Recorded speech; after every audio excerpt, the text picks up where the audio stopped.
ਵਾਹਿਗੁਰੂ ਜੀ ਕਾ ਖਾਲਸਾ, ਵਾਹਿਗੁਰੂ ਜੀ ਕੀ ਫਤਿਹ। ਕੁਝ ਸਾਲ ਪਹਿਲਾਂ ਦੀ ਗੱਲ ਹੈ। ਇੰਗਲੈਂਡ ਕੀਰਤਨ ਦੀ ਸੇਵਾ ਸਤਿਗੁਰੂ ਜੀ ਉੱਥੇ ਭਾਈ ਜਸਵਿੰਦਰ ਸਿੰਘ ਕੋਹਲੀ ਹਨ। ਬਹੁਤ ਹੀ ਚੰਗੀ ਹੋਈ ਰੂਹ ਬਾਣੀ ਤੋਂ ਵਾਰ ਨਹੀਂ ਜਾਣ ਵਾਲੇ, ਜਿਨ੍ਹਾਂ ਸਾਨੂੰ ਉੱਥੇ ਸੱਦਿਆ ਸੀ। ਉਹਨਾਂ ਨੇ ਇੱਕ ਬਚਨ ਸੁਣਾਇਆ ਸੁਖਮਨੀ ਸਾਹਿਬ ਦੀ ਮਹਿਮਾ ਬਾਰੇ ਕਿ ਕਿਵੇਂ ਸੁਖਮਨੀ ਸਾਹਿਬ ਦੀ ਬਾਣੀ ਮਨ ਬਦਲਵਾਉਂਦੀ ਹੈ, ਅਸੁਰ ਬਿਰਤੀ ਦੇ ਖਿਆਲਾਂ ਨੂੰ ਵੀ ਦੇਵ ਬਿਰਤੀ ਦੇ ਖਿਆਲ ਬਣਾਉਂਦੀ ਹੈ। ਉਹਨਾਂ ਦੱਸਿਆ ਕਿ ਇੱਕ ਵਾਰੀ ਕੋਈ ਬੀਬੀ ਮੇਰੇ ਕੋਲ ਆਈ। ਉਸ ਦਾ ਬੜਾ ਮਨ ਭਰਿਆ ਹੋਇਆ ਸੀ, ਰੋਈ ਜਾਵੇ। ਮੈਂ ਪੁੱਛ ਲਿਆ, ਬੀਬੀ ਰੋ ਕਿਉਂ ਰਹੀ ਹੈ? ਉਹ ਬੀਬੀ ਕਹਿਣ ਲੱਗੀ ਕਿ ਅੰਦਰ ਇੱਕ ਬੜਾ ਵੱਡਾ ਜ਼ਖਮ ਹੈ। ਮੇਰੀ ਲੜਕੀ ਨੇ ਕਿਸੇ ਮੁਸਲਮਾਨ ਲੜਕੇ ਨਾਲ ਪਿਆਰ ਪਾ ਲਿਆ ਹੈ ਤੇ ਇਸ ਜਿੱਦ ਵਿੱਚ ਹੈ ਕਿ ਉਸਦੇ ਨਾਲ ਹੀ ਸ਼ਾਦੀ ਕਰਵਾਉਣੀ ਹੈ। ਬਾਹਰਲਾ ਮੁਲਕ ਹੈ, ਇੱਥੇ ਬੱਚੀ ਨੂੰ ਕੁਝ ਕਹਿ ਵੀ ਨਹੀਂ ਸਕਦੇ। ਹਰ ਵੇਲੇ ਚਿੰਤਾ ਦਿਮਾਗ ਨੂੰ ਖਾਈ ਜਾ ਰਹੀ ਹੈ ਕਿ ਜੇ ਉਸਨੇ ਬਰਾਦਰੀ ਤੋਂ ਬਾਹਰ ਵਿਆਹ ਕਰਵਾ ਲਿਆ ਤਾਂ ਸਾਡੀ ਕੀ ਇੱਜ਼ਤ ਰਹਿ ਜਾਵੇਗੀ। ਸਾਡਾ ਤਾਂ ਜਿਉਣਾ ਵੀ ਔਖਾ ਹੋ ਜਾਵੇਗਾ ਕਿ ਸਿੱਖ ਦੀ ਧੀ ਨੇ ਮੁਸਲਮਾਨ ਨਾਲ ਵਿਆਹ ਕਰਵਾ ਲਿਆ ਹੈ। ਭਾਈ ਜਸਵਿੰਦਰ ਸਿੰਘ ਜੀ ਕੋਹਲੀ, ਜਿਨ੍ਹਾਂ ਨੇ ਇਹ ਵਚਨ ਸੁਣਾਇਆ, ਬੜੀ ਵੱਲ ਪਾਵਰ ਉਹਨਾਂ ਅੰਦਰ ਬੜਾ ਭਰੋਸਾ ਹੈ ਸੁਖਮਨੀ ਸਾਹਿਬ ਜੀ ਦੀ ਬਾਣੀ ਤੇ। ਆਪ ਵੀ ਰੰਗੇ ਹੋਏ ਹਨ। ਇੰਗਲੈਂਡ ਵਿੱਚ ਗੁਰੂ ਹਰਕ੍ਰਿਸ਼ਨ ਸਾਹਿਬ ਜੀ ਮਾਨਚੈਸਟਰ ਦੇ ਪ੍ਰਧਾਨ ਵੀ ਹਨ।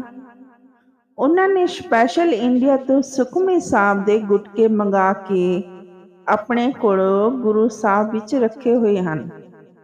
ਜਿਹੜਾ ਕੋਈ ਉਹਨਾਂ ਕੋਲ ਆ ਕੇ ਆਪਣਾ ਦੁੱਖ ਦੱਸਦਾ ਹੈ, ਉਸ ਨੂੰ ਸੁਖਮਨੀ ਸਾਹਿਬ ਦਾ ਗੁਟਕਾ ਦੇ ਕੇ ਸੁਖਮਨੀ ਸਾਹਿਬ ਨਾਲ ਜੋੜਦੇ ਹਨ। ਉਹਨਾਂ ਦੱਸਿਆ ਕਿ ਮੈਂ ਅਰਦਾਸ ਕਰਕੇ ਗੁਰੂ ਸਾਹਿਬ ਦੇ ਚਰਨਾਂ ਵਿੱਚ ਅਲਮਾਰੀ ਵਿੱਚੋਂ ਸੁਖਮਨੀ ਸਾਹਿਬ ਦਾ ਗੁਟਕਾ ਕੱਢ ਕੇ ਉਸ ਬੀਬੀ ਨੂੰ ਦਿੱਤਾ ਤੇ ਕਿਹਾ, ਇਹ ਸੁਖਮਨੀ ਸਾਹਿਬ ਦਾ ਗੁਟਕਾ ਹੈ। ਇੱਕ ਪਾਠ ਰੋਜ਼ ਜਲ ਅੱਗੇ ਰੱਖ ਕੇ ਕਰਨਾ ਹੈ। ਉਹ ਜਲ ਬੱਚੀ ਨੂੰ ਪਿਲਾਉਣਾ ਤੇ ਨਾਲ ਸਤਿਗੁਰ ਦੇ ਚਰਨਾਂ ਵਿੱਚ ਨਿਮਰਤਾ ਸਹਿਤ ਝੋਲੀ ਅੱਡ ਕੇ ਅਰਦਾਸ ਬੇਨਤੀ ਕਰਨੀ ਹੈ ਕਿ ਸਤਿਗੁਰ ਜੀ ਕਿਰਪਾ ਕਰੋ, ਇਹ ਬੱਚੀ ਜੋ ਕੁਰਾਹੇ ਪੈ ਗਈ ਹੈ, ਇੱਕ ਮੁਸਲਮਾਨ ਲੜਕੇ ਨਾਲ ਸ਼ਾਦੀ ਕਰਵਾਉਣੀ ਚਾਹੁੰਦੀ ਹੈ। ਇਸ ਦੀ ਮੱਤ ਆਪ ਕਿਰਪਾ ਕਰੋ, ਇਸ ਦਾ ਉਧਰੋਂ ਮਨ ਮੋੜ ਦਿਓ। ਉਸ ਬੱਚੀ ਦੀ ਮਾਤਾ ਨੇ ਸੁਖਮਨੀ ਸਾਹਿਬ ਦਾ ਗੁਟਕਾ ਉਹਨਾਂ ਕੋਲੋਂ ਲੈ ਲਿਆ ਤੇ ਰੋਜ਼ ਇੱਕ ਪਾਠ ਨੇਮ ਨਾਲ ਜਲ ਅੱਗੇ ਰੱਖ ਕੇ ਕਰਨਾ ਸ਼ੁਰੂ ਕਰ ਦਿੱਤਾ।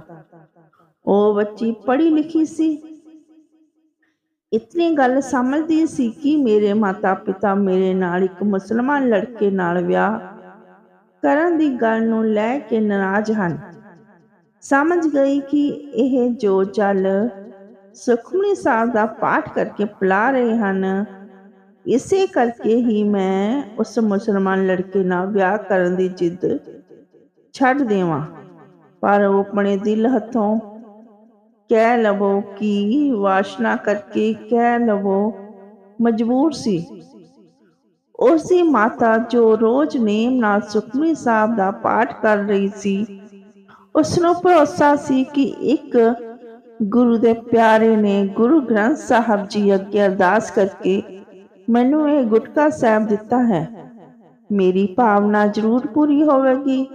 ਗੁਰੂ ਸਾਹਿਬ ਜ਼ਰੂਰ ਮੇਰੀ ਲਾਜ ਰੱਖਣਗੇ।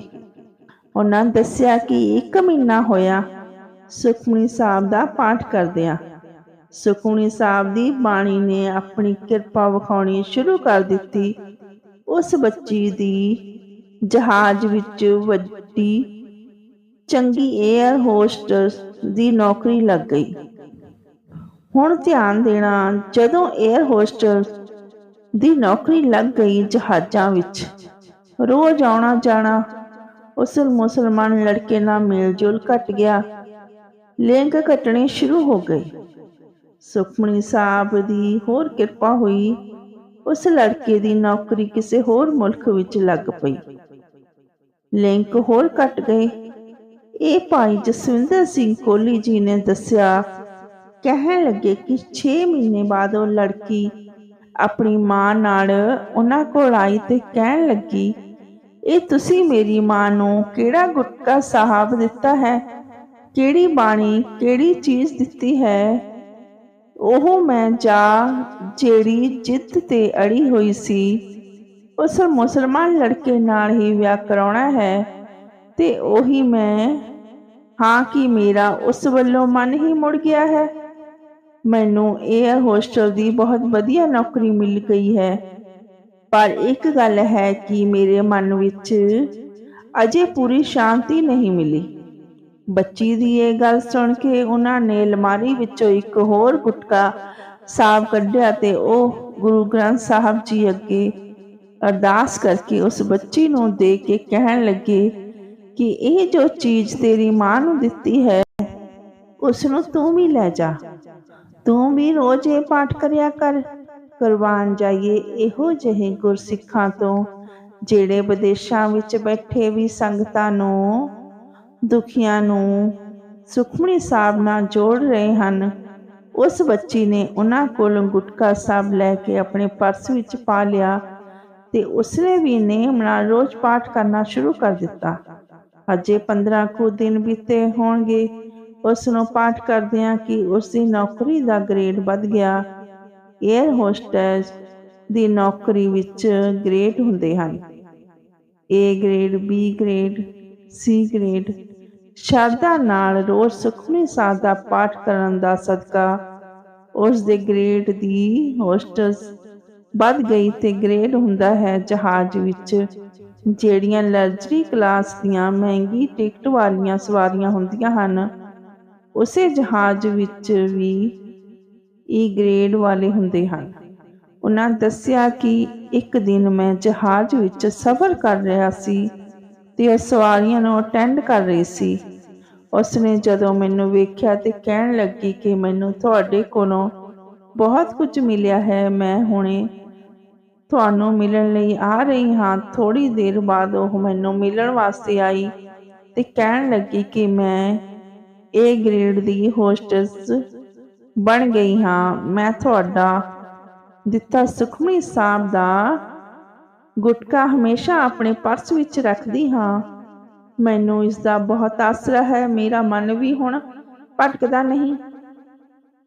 ਗੁਰੂ ਪਿਆਰਿਓ, ਉਹੀ ਲੜਕੀ ਜਿਹੜੀ ਸਿੱਖੀ ਨੂੰ ਛੱਡ ਕੇ ਕਿੱਧਰ ਤੁਰ ਪਈ ਸੀ, ਉਸ ਦੀ ਮਾਤਾ ਸੁਖਮਨੀ ਸਾਹਿਬ ਦਾ ਪਾਠ ਕਰਨ ਸਦਕਾ ਉਸਦਾ ਉਧਰੋਂ ਮੂੰਹ ਹੀ ਮੋੜ ਲਿਆ। ਇਹ ਸੁਖਮਨੀ ਸਾਹਿਬ ਜੀ ਦੀ ਬਾਣੀ ਦੀ 6ਵੀਂ ਮਹਾਨਤਾ ਹੈ।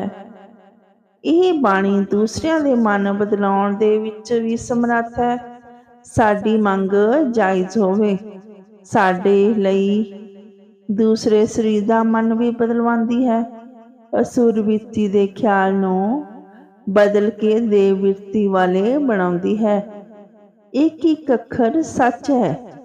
ਹੀਰੇ ਤੇ ਲਾਲ ਪਏ ਹਨ ਤੁਹਾਡੇ ਪਿਤਾ ਦੇ ਘਰ ਵਿੱਚ। ਇਸ ਨਾਲ ਸਾਂਝ ਪਾਉਣੀ, ਇੱਕ ਵਾਰੀ ਅੰਦਰੋਂ ਕਹਿ ਦੇਣਾ, ਧੰਨ ਸ਼੍ਰੀ ਸੁਖਮਨੀ ਸਾਹਿਬ ਤੇ ਧੰਨ ਸ਼੍ਰੀ ਗੁਰੂ ਅਰਜਨ ਦੇਵ ਜੀ ਮਹਾਰਾਜ। ਵਾਹਿਗੁਰੂ ਜੀ ਕਾ ਖਾਲਸਾ, ਵਾਹਿਗੁਰੂ ਜੀ ਕੀ ਫਤਿਹ।